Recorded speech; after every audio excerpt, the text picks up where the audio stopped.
All right, good afternoon, everyone, and welcome back. We're on to one of my favorite part of the agenda. This is, all morning and part of this afternoon, we have been hearing the preceptor perspective. You've had a lot from the faculty, guidance, etc., but now we're going to get a chance to truly hear what it's like to be a resident. So I am just thrilled to be able to introduce three of our finest students. They're wonderful representatives of the type of student that we get in the Army-Baylor program. So I'm going to have them introduce themselves. So I'm going to start with you, sir. If you just tell us your name, your rank, and where you're doing your studies at right now. Good afternoon. My name is Preston Hybe. I'm a Lieutenant Commander in the Coast Guard. I did my residency at North Central Baptist, so I believe you just heard Bill Wechter speak. And before this experience, I had absolutely no experience with healthcare whatsoever. Good afternoon, everybody. My name is Lieutenant Junior Grade James Alvia. I initially did my residency up in Resolute Health Hospital, and I'm currently finishing up my residency at Mission Trails Baptist Hospital. And my medical experience pretty much, I've been in the Navy for 20 years now. I've done the first 18 as an enlisted hospital corpsman, so that's pretty much the bulk of my medical experience comes from. And that's all. Good afternoon. My name is Captain Peter Vavulis. I did my residency at Brooke Army Medical Center here in San Antonio. Thank you. And I just completed the 70 Charlie Health Comptroller internship. Before coming to the Army-Baylor program, I really didn't have any fixed facility experience. I did most of my career as a medical platoon leader in the Army Force Com. Great, fantastic. Thank you all very much for the introduction. All right, the way this panel is going to work is I'm going to ask a series of questions. Some questions are going to be answered by all three of the panel members. Some are going to be answered by just a couple of you. So I'm going to start with the first question, and it is addressed for all of you. Please take turns answering this. The residency phase of the program is designated for students to apply the skills developed during the didactic phase in an environment tailored to the individual needs of each student. Please explain how you prepared for your initial meeting with your preceptor. And Preston, I'll start with you, sir. I might have prepared a little too much. I think I tried to cram in our first 1 hour meeting with Bill this entire training that you guys have in one day. We came in with we had printed off the residency manual for him. I had highlighted the appropriate sections and just kind of blasted him with information about what we went through our last academic year, what the residency manual has to say, what our graduate requirements are, our due dates. We showed them the bear. It was also a getting to know you session. So it was a lot in one day. But I think that meeting set the tone for the rest of the year. And it was a good, successful meeting, which, we also told them what we were hoping to get out of the experience for the residency year. And after that, it was smooth sailing. So. My experience is pretty much different from a typical civilian preceptor, just because both of my preceptors are products of the Army-Baylor program. And so they have this understanding. They know what to expect. They know what we need to finish this program. And our part is pretty much knowing, what can the facility offer as far as, to develop us. And the basic baseline that we have to use is our competencies. So we know what are strong points and weak points and how to mix that and how to mesh that with what the facility can offer, so we can capitalize on what we can focus on, what we can use as far as our project selection. Yeah, I think my two colleagues covered it pretty well. I think the only other thing is to get from my preceptor was just kind of what his areas of focus, especially, all of us are taking this time to do this residency study, but we're all going to continue and have a job elsewhere. So if I'm going to be an administrator or a comptroller or a logistician, making sure you kind of tailor that residency so you hit those areas, give that a little bit more emphasis to kind of line people up with their future positions. Okay, very good. Thank you all very much. During the residency year, there are quite a few deliverables that you all as residents are responsible for. We shared those key dates and times with the preceptors this afternoon. But can you please share with us what you did, or what was your approach to ensure that you met all the required timelines and deliverables? And Preston, this one will be for you as well as for James. Okay. All right.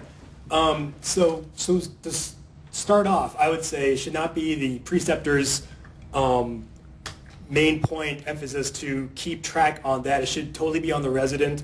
We gave Bill ample time saying, we have a deadline coming up in a few weeks or so, but those dates from the beginning were circled, starred, highlighted. I still have them memorized. Like May 12th was the day that our grad portfolio has to be in. I mean, that was, we all know those dates. And it should not be on the preceptor to kind of remind the residents, like, hey, do you have something coming due? I mean, we're all professionals in the military. We've all had different assignments. We've just been through an academic year with many due dates that we've had to meet. And I mean, all the students, all the classmates that were in our class were really, really responsible. And I remember that one of the first weeks of our class, they're doing these introductions, and everyone's given their impressive history, and some are doctors and a lot of background and whatnot. And I remember thinking, this is an entire class full of people who try to become fifth grade class president. Like, it was a bunch of go-getters. So I don't think it's on you guys to worry about that kind of stuff. The residents should have that taken care of. And pretty much what to add to what Preston said, the residency manual has a page of pretty much that lists all of the deliverables and their due dates. And having that page shared to the preceptor helps a lot. So they know, what are the deliverables that we have to meet. And on top of the regular meetings that we had, like when I started up in Resolute, my preceptor wanted to meet as frequently as once every week. And, we just have to scale down from there, if it's too often or, too soon. So, but initially, just to get in the battle rhythm of, meeting and checking up on, how are you doing with your project selections, where you're at on the write-up. And that's pretty much how we communicated as far as trying to marry whatever we learned from the didactic part and to the on the real world, because sometimes they don't mesh really well. The civilian world, there's certain steps that that is being done. There's a practice. It's not pretty much relayed to us in our didactic phase. We're governed, we're presented with a lot of models, steps. This is how it's going to be. This doesn't necessarily translate to the civilian world. So, trying to mix that, and it's the preceptor understands that what Baylor's expectation on our portfolios is that steps. They want to see models. They want to see the steps, and trying to guide that project to address those things. Great. Thank you very much. Peter, this next question is going to be starting with you, and then James, if you could also answer this one as well. So the preceptors have the administrative residency manual in front of them. We spent some time this morning talking about projects. Can you please share how you went about selecting your portfolio projects at your residency location? So a lot of those projects were kind of targets of opportunity. Our preceptor would be presented a problem from their leadership or from a certain department, and we were kind of a think tank, to take the time to analyze, to kind of do a deep dive.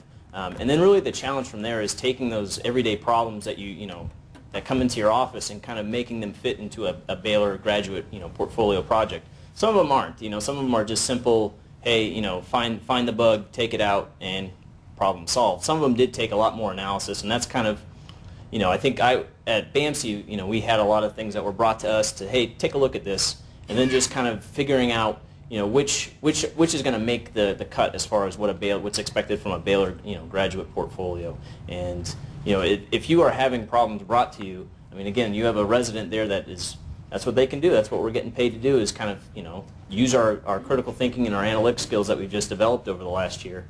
And so a lot of my projects were kind of brought to me as potential issues that were brought up in meetings and huddles by the commander, and I would take them and just kind of run with them and try to figure out a solution. My part on selecting my projects was pretty much understanding what I'm weak about, basing on the competency and on the bear. It identified what are the stuff or the domains that I need to work on, and that's pretty much what I identified in the facilities that I've been with. And it's kind of trying to like set up like 4 different projects. The first 2 is pretty much my wants, like, you know, what I, kind of like my wish list, what I want to accomplish, what I want to do, what are my interests. And the other 2 is pretty much, it's an opportunity for the preceptor to say, okay, these are the ones that I could really help you. I mean, what I want you to help me out kind of thing. So trying to like, you know, have that conversation and have that understanding from the very beginning. So it's kind of like a good give and take relationship. Like, you know, I'll have the most, I'll satisfy my wants, and at the same time, I'll be of maximum use to the organization that's doing my residency. Good. Thank you very much. Along that line, you know, part of your portfolio requires a best practice. So what I'd like for Peter and Preston, I'll actually start with you. How did you select your best practice, and can you also briefly describe or tell us what that best practice was about? Right. So I didn't start thinking hard about my best practice until maybe December or January. I had been there for 5 or 6 months, so I had a good feeling of what I thought they did well and compared to some of the other hospitals. And it started off, during our meeting, so Bill and I met about once every 2 weeks, every Tuesday at 1. And I would bring him ideas that I thought would be good ideas for best practices. And I would say for the first maybe 3 to 4 suggestions that I had, he said, no, I wouldn't do that one. He would say, you know, it's a good idea, but you know, this program didn't really give us the results that we wanted. So he was upfront with his recommendations. And then, you know, finally, there was a new CO hired that December, I believe, and she had a few good ideas, and they implemented what she called swarms. And so swarms was every Tuesday and Thursday afternoon at 2, the entire A team and all the directors would gather in the main conference room, and they would be handed assignments, and they're all different assignments, and it always switched every day. And they were either going to do patient rounding on a patient in a particular unit, a different unit from theirs, or they would inspect the environment of care. And North Central had their Joint Commission inspection coming up, so this also helped with their joint survey. And so it was, I found it interesting because it was always different for them, so it wasn't like they were always going, the same person wasn't always going to, you know, 5 East to inspect. I mean, it was always kind of a surprise, like, oh, you know, what do you have today? Okay, this. And then they were given about 20 minutes to either round on the patient or do the inspection of the environment of care. And then they would all meet down in the conference room at 2:30, and they would go over everything. And they had a running list of items, like, let's say, like, you know, ceiling tile needed to be replaced on one thing. I mean, that would be marked down. And if it got to be like the second or third time that same problem was still on the list, I mean, you know, it was like, okay, let's get this fixed ASAP. But I thought that was a good idea. I presented it to Bill. He said, absolutely. It's showing dividends. We're getting better patient satisfaction. They scored better on their Joint Commission survey than they had done previously. So that's how I went forward with my best practice. So I kind of fell into my best practice, which is a great way to do it. I was presented with a problem to help solve with the team that was already on the ground working there. I helped them through that process, and so in the government, you know, we use contract services to help augment our labor costs and help, you know, identify additional bodies to provide our patient care. And the problem with that is that because we work in fiscal years, if we don't use all the money on that contract, it carries over, and it's essentially just a lost opportunity and resources. So what we did early that year is we identified, you know, contracts that weren't going to fully utilize their services, and we started the process to take money off those contracts during the fiscal year so we could still use those funds.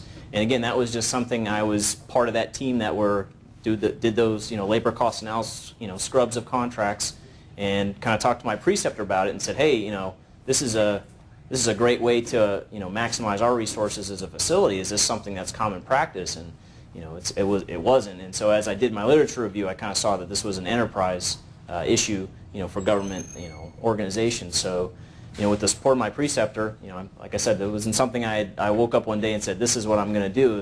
It was kind of through the process I identified that as a potential best practice to share. Thank you very much. I appreciate that. Earlier, we talked about the importance of a relationship between the resident, the preceptor, and the advisor. What I'd like for you to do is just kind of explain a little bit how you maintain this relationship throughout your residency year between those three, the preceptor, the advisor, and yourself. Maybe share a little bit how often you contacted your advisor or how you kind of connected that. And James, I'd like for you to start with that, and then Preston, if you could also provide that feedback. I just have a unique, I'm just fortunate enough to do my residency locally, and my advisor is pretty much easy to reach to. And in the Navy, we do have daily musters. We're required to, for accountability, to make sure that, we're still alive, we're still here, that, we report in at a certain time every day. And that's pretty much one of the mechanisms that I can, reach out to my program advisor saying that, hey, I'm still here, and that's how she always brings back, how are you doing, anything that you need from me, stuff like that. And also, there are military requirements, periodically, be it evaluations, be it physical readiness, a lot of requirements that's driven by the military that requires me to report in and to show up physically. And that's just on top of what others scheduled meetings and whatever my program advisor and I work out, for site visits and physically, talking to the preceptor.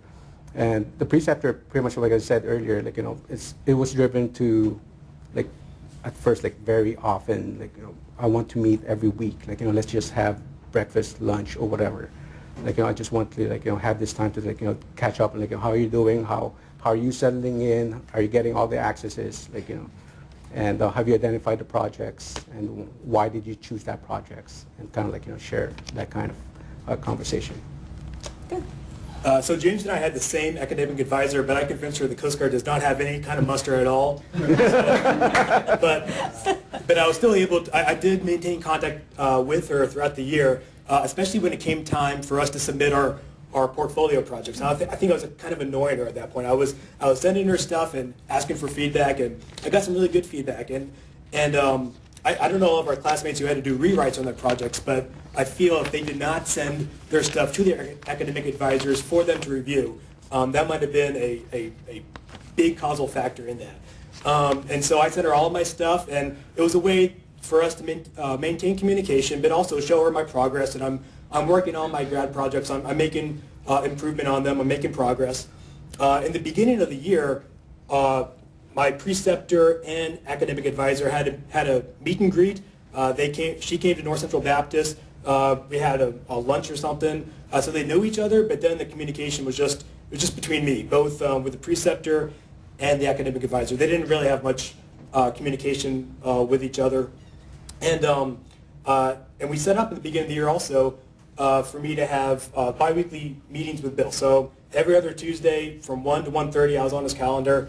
And surprisingly, I was, but most of those meetings held. I can only think of maybe 2 or 3 that couldn't. But every Tuesday when it was time for a meeting, I look at his calendar, and he would have stuff, before, during, and after. His calendar was crazy, and I always think oh, it's probably not happening today. And it always happened. And not only would it happen, but our meetings were scheduled from 1 to 1:30, and they almost always went till 2. And so maybe the first 15, 20 minutes was, us giving them updates on our projects, our rotations, what are we doing? He would always ask us, what can he do for us? If we were getting any issues with getting data or something, he would just, oh, okay, and break out his phone. He would just text somebody right there, and then all of a sudden we get an email with the data miraculously. So that was good. It was every 2 weeks on Bill's calendar, and then communication with the academic advisor as needed throughout the year. Thank you. And just so you know, Preston, you had another resident with you. Jessica Hamilton was also assigned to Bill for his preceptor as well. So thank you. Hey, I want to go back just briefly to the topic of competency development, because we spent a lot of time this morning talking about that. So, and I'm actually going to ask Peter, can you lead us with this one and then come back down to Preston with this? But can you please provide us an example of how you and your preceptor tailored the residency experience to support your competency development? So kind of like what I referenced earlier, it's important to keep in mind that we're going to go back to work somewhere in the military health system. So for me, I'm starting my career as a military comptroller, So obviously understanding business case analysis, understanding sharing agreements, understanding contracting, understanding a lot of those things that drive financial resources. My residency was definitely tailored towards that. We definitely looked at the bear, and I did an ethics project, which I didn't really expect to do, but I noticed in my bear that I'd really had some gaps there as far as getting that experience and seeing that side of it. So I think it's kind of a combination of making sure that you tailor those competencies. You have to keep in mind that this officer or this civilian is going to have a career afterwards. So making sure they get that experience to kind of get their feet wet and get that experience in the field that they're going to be going into, but at the same time looking at that bear and saying, you really haven't done anything with process improvement or patient safety. And so I think using both of those would be a good strategy for kind of determining how you develop your competencies. Right. And coming into the residency year, I did not have any healthcare experience. I was trying to get a big, broad understanding of the industry. I kind of wanted to leave having, being able to speak the language. I remember, I think my first month at North Central Baptist, I just kept a running tally of acronyms and phrases, and I would go back to my computer and kind of Google them, and until eventually a couple months later, I'm like, yeah, I'm speaking the language with them. But we told Bill that we want to see everything, do everything, and so he did as much as he could to get us on these external rotations in order to build these competencies. So I would say, in one particular, we did mention that we wanted to learn more about the finance side of things, and our CFO was good, but he said that whenever I spoke to him, he was kind of always over my head, and I could tell he just knew the finances so well.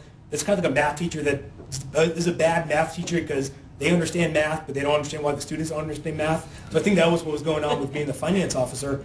And so he said, oh, go over to St. Luke's, and that guy is really sharp. He's able to explain things really well. And so we shadowed him for about a week. And yeah, that was a great experience. So I think that's probably the best example of that. Good. Thank you. Appreciate that. All right. I'm actually going to open this next question to each one of you. So Peter, I guess I can start with you. If you could do the residency year over again, what things would you change? I think the biggest thing I would probably change is just building in more time for research and really, putting that time aside for, spending good quality time for projects. I really had a lot of stuff going, a lot of rotations, a lot of, training, a lot of things that I was doing, and I really didn't build in that time adequately to take a week and just say, okay, I'm really going to spend time today and the next 2 days doing a good literature review. And so that's something I kind of wish that I had programmed that into my schedule a little bit better, is just, hey, I'm going to take a week here and I'm going to produce, at the end of this week, I'm going to have a project to produce. So I was kind of doing it on the fly when I had time, as opposed to really dedicating time for that.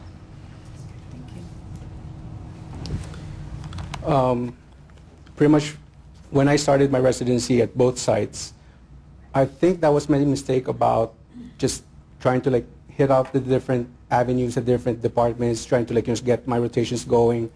And I neglected to find or to devote some time to actually do research, to actually take a step back, to trying to see what I've learned and trying to incorporate my project selection with that. And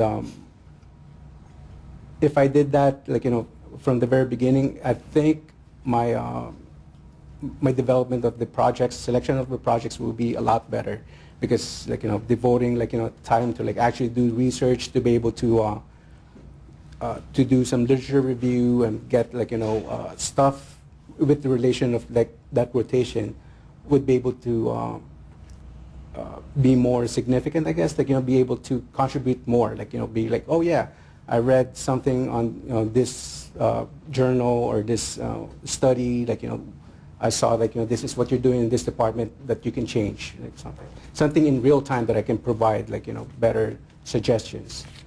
So I don't mean to be difficult, but my answer is actually the exact opposite of theirs. If I could do it again, I would have devoted the first maybe 4 months or so. Don't even think about the grad portfolio. Don't think about projects, because they will come, and just do as many rotations as possible, because I think we're all ambitious people that want to get good grades and whatnot. And so, you have this thorn in your side for the entire year saying like, hey, you have this big portfolio coming due. Like, you better, sit down sometime and do it.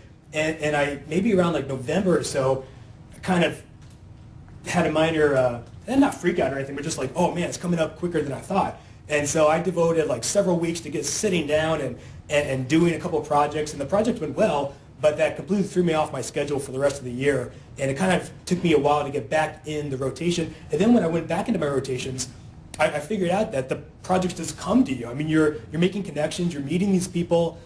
They're telling you what they see as a problem, as an issue. I was surprised at how many people were like, hey, you should do a project on this, I'll help you. It would have been way easier for me. And so, because Captain Downs did tell us, like, oh, be sure to schedule research time, and we did that. And that was crucial because there was about, a couple weeks, and that was your research time to do the lit review. And without that, I think I would have been, very frantically working at the last minute. But thanks to the research weeks, which are vital. At the same time, I was telling the other coasties that are coming into the residency next year, give yourself 4 months. Don't even think about your grad portfolio. You got plenty of time. May 12th, it comes up quickly at times, but still, you have plenty of time to get it done. And I think just part of that research week is making sure that you reach back to your advisor. I know I was, constantly in communication with my advisor as far as, you have to take the ideas and the concepts and the problems that you're solving with the preceptor and kind of help get that into the Baylor format. And that's really where the advisors can be extremely valuable in saying, this really isn't enough, or, maybe focus it here. So just make sure you take that time to, get it into the Baylor format. That really, that's most of, I think, what makes a project successful or not is if it's meeting, the Baylor requirements.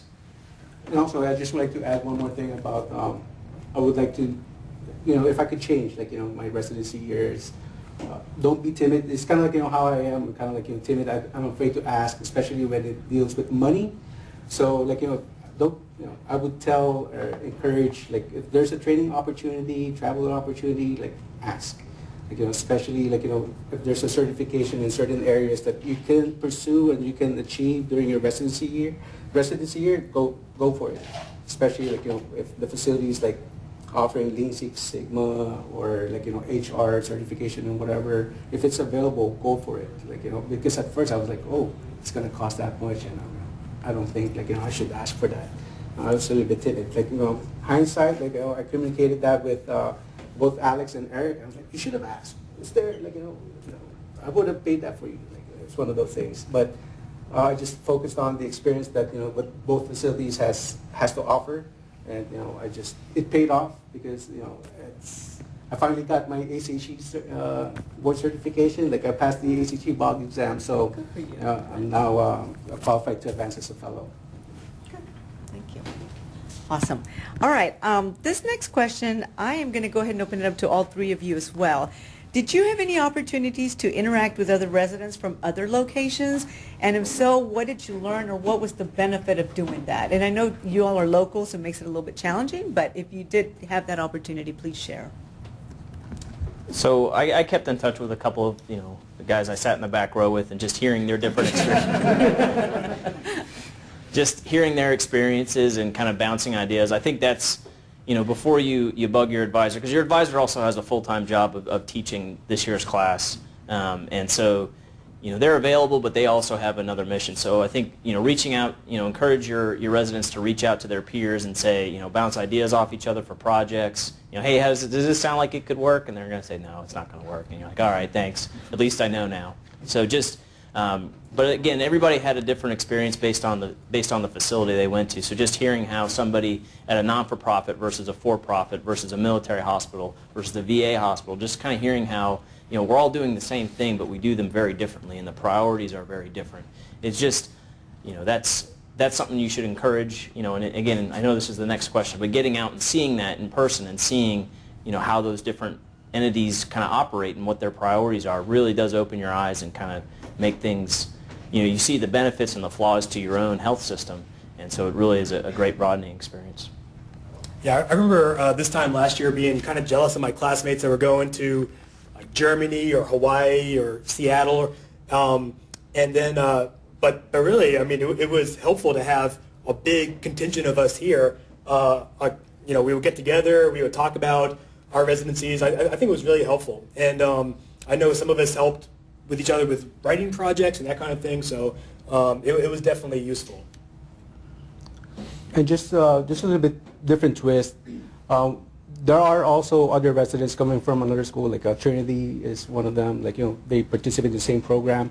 It's also a vital, resource, should I say? It's a good exposure also, trying to pretty much share information and see what you have to offer as far as your training that you got out of the Army-Baylor program, and also likewise what they have what they have learned from the Trinity or whatever school they're coming from, and be able to share oh yeah, we did cover about that, or this is what we learned about it, and kind of have a good working relationship. Okay, next question, and again opened up to all of you, please. Can you describe a challenge that you faced during the residency year, and how did you handle it? I think my biggest challenge was, so I've been in the Coast Guard active duty for 10 years, and the culture there is whenever you go to a unit, you just immediately get qualified in whatever you can. So when I first went to a ship, you're going to be qualified as the boarding officer, you're going to be qualified to drive the ship. If you're holding up the process, your shipmates are taking up the slack for you. When I was a search and rescue coordinator, same thing. And so there's this innate sense of you need to come in and you need to start contributing right away. And when you're in the classroom setting, it was really easy because you're separated. You have your books in front of you, you're writing papers, you're a student. But then when you get back in the hospital setting and everyone else around you is working and doing good work and contributing, and you're not really adding all that much value. I'm sure we had some classmates that added a lot of value, but it's certainly not the value that we're used to adding when you get to a unit and you start contributing. So I think for me the biggest thing was a mental component of I'm still a student, I should take it more easy on myself because I'm not going to come in. They have really talented, smart people making a lot more money than I am. They can handle the big stuff, and I'm here to learn still. I'm a student. Yeah, I would agree with Preston. I think just kind of coming into it, and we've been go, and we're coming out of this pretty rigorous academic year where we cram a year-long master's degree program into a very compressed timeline, and then coming out of the residency, you do have to take that time and say, hey, I'm here to learn. I can't take on everything. Just kind of like I said, I think for me the biggest challenge was I tried to get as much stuff as I could. But you do have to kind of take some time for yourself, your family, and talking with your preceptor. I mean, I didn't have leave. My first residency plan, I didn't have leave the whole year. I didn't have a single day off. And he's like, "Are you going to take your leave this year?" And I said, "Oh, it's a good point." I was so focused on getting things done and making progress that you do have to take that breath and say, "Hey, I'm still human, and I need time for myself and my family." I did appreciate that. Both Alex and Eric were the ones who recognized that need. I saw that on your residency plan that you're not actually you're taking enough time off, and that's the time where at that time they're both of them said, "Oh, you're very devoted, almost 20 years in the Navy. This is your time to not totally scale back, but this is the time to catch up with your family because as soon as your residency is done, you're back in the real world, back in the grind, and your family's going to essentially be back on the back burner again." And also they recognized my frustration about especially when I was trying to complete my project, that all of a sudden their decision making is pretty much out of whack. It's not from what we are expected to do, from ABCs, what we learned in the didactic. Sometimes they just go with their gut feeling sometimes. And they'll let's just go run with this. Just trust me, it's going to work. How? You haven't run, you don't have the data. You haven't crunched the numbers. Let me crunch the numbers for you. We don't have time. Just go run with it. And they're how can I translate that to a project? How can I write that down? I can't just write down, just run with it. I'm pretty sure it's going to be prime criteria for a rewrite. So that was it. I'm just fortunate that I have two awesome preceptors, and they help me. They recognize my need, and they know, I need you to graduate. I need you to finish. So what can I do to finish or to satisfy your requirements? Great. Thank you all very much. I appreciate your honesty and I appreciate your self-reflection in answering these questions. But at this time, I'm going to open it up to the preceptors in the audience as well as the advisors. Please ask them anything that you think might be helpful to you as you plan your income and residence plans. Any questions? Yes, ma'am. I know the BEAR is the document that starts kind of the process, if you will, for your residency. For those of you with a strong hospital-based clinical background, did you find that you balanced or took a deeper dive into non-clinical, non-healthcare areas during your residency year? Yes, ma'am. The BEAR definitely is a good, it is a tool as a conversation starter. You know, it sets the tone of, okay, this is your assessment, this is pretty much, at a quick glance, it's kind of like a dashboard where you stand on all of those identified domains. And that's where the preceptor can focus on, okay, this is what I can offer to build those domains for you. And coming from a military, pretty much, this is the reason why I chose a civilian hospital is to get the exposure. 20 years, like, it's all focused on military healthcare system. And this is an opportunity, I feel, like, you know, to get what it's like, you know, on the other side of the line. And there's a lot of things, like, you know, that's not being done in a military healthcare facility, like, you know, that's being done, like, legally, like, you know, on how, like, physician relationships, like, you know, how to handle, like, 100% all civilians. That poses a lot of challenges that, you know, sometimes I step back also that it gains a much deeper appreciation of the military healthcare system. It's like, as soon as I walk into a room, there's nothing like, you know, I can just order somebody to do it and they'll do it. And it's something that, you know, it's not done in the civilian world. You know, it takes a lot of interpersonal skills, like, you know, a lot of layers. So yes, like, you know, I identified, like, you know, what those that are out there. It's kind of like a Johari windows, like identifying, like, you know, what are the knowns and unknowns, and, you know, hopefully the endeavor that I was shooting for, and I shared that to both of my preceptors, is to identify that's unknown to them and it's unknown to me, so both of us will benefit. So not just, like, you know, to for me to shine a light on my unknowns or shine a light on their unknowns, but, you know, something that, you know, that's going to be equally satisfying. Any other questions from the audience? Yes, sir. So considering the portfolio process, what did you see as weaknesses in that process? And then the follow-on is, how can we as faculty and advisors assist, or how can we help or assist better for the next group of residents?